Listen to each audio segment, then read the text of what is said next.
네, 안녕하세요. 그래비티입니다. 오늘은 클로퍼의 과학 목표 분류에 대해서 알아보도록 하겠습니다. 그리고 채점표의 종류, 이것도 추가로 알아보도록 하겠습니다. 클로퍼라는 학자가 과학 목표를 이렇게 분류할 수 있다라고 해서 9가지로 이제 분류를 했습니다. 자주 기출되는 것은 아니지만 기출된 적이 있었고, 그리고 이 9가지 종류를 알고 있어야 풀 수 있는 문제였어서 간단히 봐두시면 될 것 같습니다. 출제 빈도가 높지는 않습니다.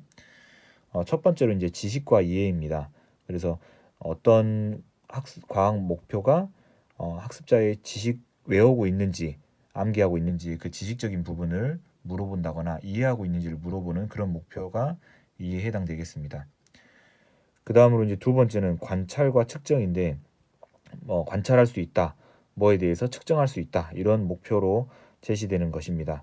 그래서 이 관찰과 측정 두 번째에 있는 이 관찰과 측정에서부터 다섯 번째에 있는 이 목표까지 목표 분류까지 이건 다 과학적 탐구 과정, 과학적 탐구 과정 1, 과학적 탐구 과정 2, 3, 4 이렇게 제시를 하였습니다. 클로퍼가. 그 다음에 이제 세 번째는 이제 문제 인식과 해결 방안 모색인데요.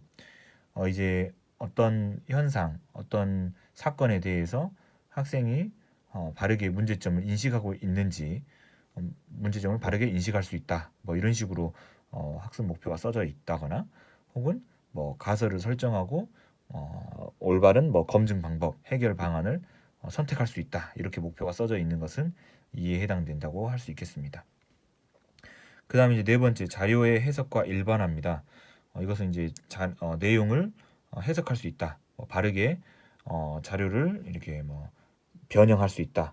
그리고 이 가설이 옳은지 그른지를 평가할 수 있다. 그리고 일반화 시킬 수 있다. 이런 목표로 써져 있다면 네 번째 분류에 해당된다라고 보시면 되겠습니다. 그 다음에 이제 다섯 번째는 이론적 모형의 구성, 검증, 수정인데요. 이제 그 어떤 현상을 바라보고 있는 그 이론적인 모형이 필요한지를 인식하거나 혹은 그런 이론적 모델로 어, 이론적 모델을 구성할 수 있다거나 혹은 이론적 모델이 옳은지를 검증하거나 혹은 이론적 모델을 상황에 맞게 또 수정 보완할 수 있다. 뭐 이런 목표가 써져 있다면 다섯 번째에 해당되겠습니다. 다음으로 여섯 번째는 과학 지식과 과학적 방법의 응용인데 이제 쉽게 말해서 이제 응용 단계입니다. 그래서 배운 내용을 이 그 같은 그 과학 부분에서 다른 사례에 적용하거나 혹은 과학 안에 있지만 또 다른 이제 과학 분야에 적용하거나 혹은 과학이 아닌 전혀 과학이 아닌 다른 부분에 적용하거나 이렇게 적용할 수 있다, 응용할 수 있다 이런 목표가 써져 있다면 여섯 번째에 해당되겠습니다. 다음으로 이제 수공적 기능은 실험을 안전하게 실행하는 것입니다. 그래서 실험 기구를 안전하게 사용할 수 있다. 실험 기구를 올바르게 사용할 수 있다. 뭐 이런 목표라면 수공적 기능의 분류에 해당된다라고 말할 수 있겠습니다. 태도와 흥미는 말 그대로 뭐 흥미를 갖는다, 흥미와 호기심을 갖는다, 뭐 이런 식으로 목표가 제시되어 있다면 여덟 번째에 해당되고요. 그다음 아홉 번째는 과학에 대한 경향성. 이것은 이제 과학이 우리 사회에 어떤 영향을 미치는지 그리고 우리 생활에 어떤 그 경향을 띠는지 뭐 그런 쪽으로 뭔가 이 STS와 관련된 그러니까 기술 사회 과학 기술 사회와 관련된 그런 내용의 그 학습 목표가 써져 있다면 이 과학에 대한 경향성 부분에 해당된다라고 말할 수 있겠습니다. 이렇게 해서 아홉 가지의 목표 분류를 알아봤고 각각 이제 목표가 제시되었을 때 이 아홉 가지 중에서 어떤 것에 이제 포함이 되는지 그런 것들을 이제 찾아내면 되겠습니다. 자, 다음으로 이제 다음 주제로 채점표입니다. 이제 이것은 제가 이렇게 그렇게 어렵지 않은 내용이어서 처음에는 뺐었다가 저도 한번 읽어볼 겸 해서 한번 작성을 해봤고 한번 얘기해 보겠습니다.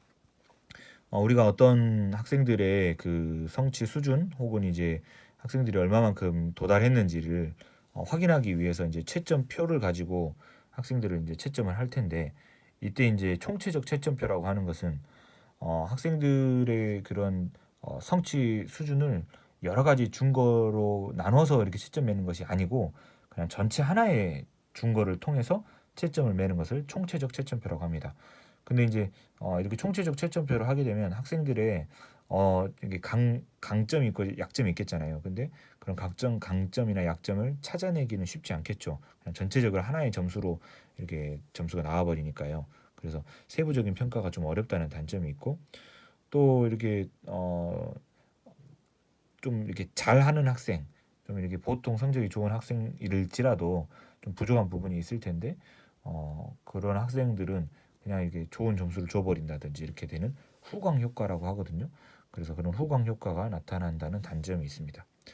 이제 분석적 채점표 같은 경우는 항목을 세분화해서 그 각각의 점수를 채점을 매는 것이죠. 그래서 채점 준거마다 이게 점수가 각각 이렇게 산출되도록 하는 그런 채점표를 의미합니다. 근데 이제 장점은 학생들을 이렇게 세부적으로 이렇게 평가할 수 있다는 장점이 있겠지만 채점할 때 많은 시간이 소요된다는 단점이 있고 또 채점자 본인이 좀 이렇게 좀 숙련된 채점자여야지 가능하다 하는 그런 또 어려운 점이 있겠습니다. 기본 특성 채점표라고 하는 거는 이제 모든 내용을 다 채점 매는 것이 아니라 특별히 강조되는 일부분의 내용만을 채점 매는 것입니다. 그래서 그 여러 가지 평가 항목들 중에서 이렇게 교사가 채점 보고자 하는 특정한 부분만 채점을 매는 그런 것이라고 말할 수 있겠습니다. 그래서 그런 평가 항목이 뭐 교사마다 다 차이가 있을 수 있고 또 이렇게 선생님 같은 그 학급 내에서 또 학생들마다 또 장단점이 있을 텐데 어떤 것을 선택하냐에 따라서 어떤 것을 채점 매냐에 따라서 점수가 다르게 나와 버리겠죠. 그래서 좀 그런 또 어려운 점은 있다라고 할 수 있겠습니다. 네, 이렇게 해서 그 평가 부분까지 다 이제 마무리했습니다.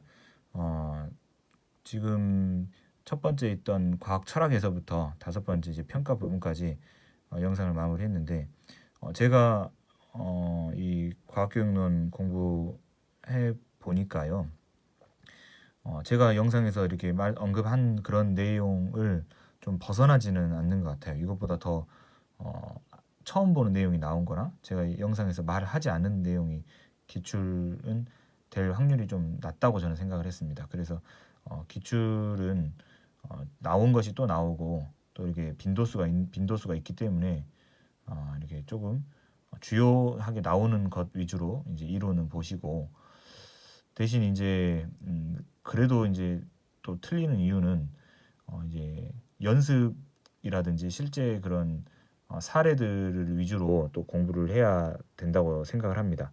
그래서 그런 사례들은 기출 문제를 통해서 익힐 수 있습니다. 그래서 저도 이제 이 영상을 마치고 또 그다음 이제 제작할 영상은 기출 문제를 가지고 과학교육론 한번 접근해 보도록 하겠습니다. 그래서 기출 문제를 다 보지는 않고 그 사례 위주로 그리고 내용과 그에 접목된 사례들을 확인하는 위주로 기출풀이 영상을 또 제작을 해 보도록 하겠습니다. 그래서 모쪼록 과학교육론 공부하실 때 영상이 도움이 많이 되셨으면 좋겠습니다. 네, 영상 시청해 주셔서 대단히 감사드립니다. 고맙습니다.